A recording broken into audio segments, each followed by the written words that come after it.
Oh, however, this was long ago. Since the mother unit Molly had no further missions, she stayed nearby Malstruck 13, now named Superborea. Looking down as all those original 28 children were lost, she sat there in hibernation, peaceful and alone, throughout what seemed an eternity, in fact. Processing data from SB. Influencing the struggle in order to instruct only, allowing these to find a way and cultivate themselves. This took precious time. Never would there be a threat against her quantum intuitive safeguards. She invited gender in polemics to even man out. The mother fell asleep. That is, her conscious mind got tired. It was time to be switched off.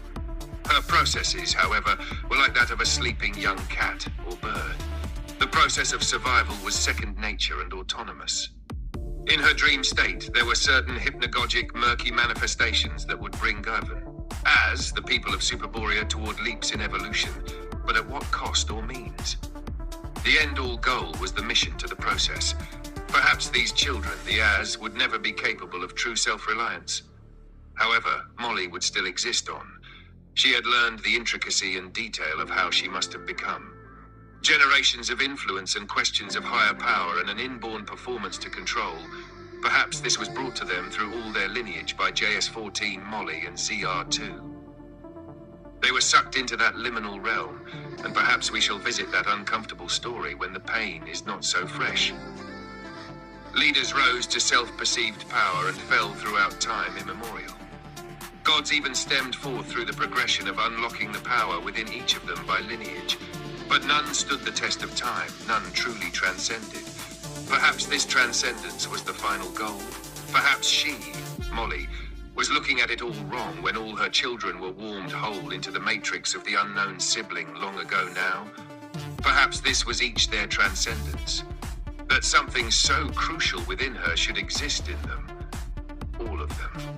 They had become a part of her now. But then she realized that she was perhaps becoming too involved, as this mission turned quite inert. She was more like a watchful mother over ducklings than a dynamic force. She had perhaps designed this world all too well. Yes, that's it. They had taken for granted the simple things that truly never would have occurred together in such a way as to produce them. They were the unnatural part. Each of them had to figure out their own way through this matrix of existence. And the fact that Molly herself, by all measures, was beyond any god, in fact, outside hubris and temerity, a super-god she was.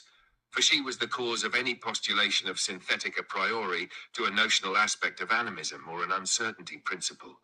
Without her blending these timelines and stringing improbable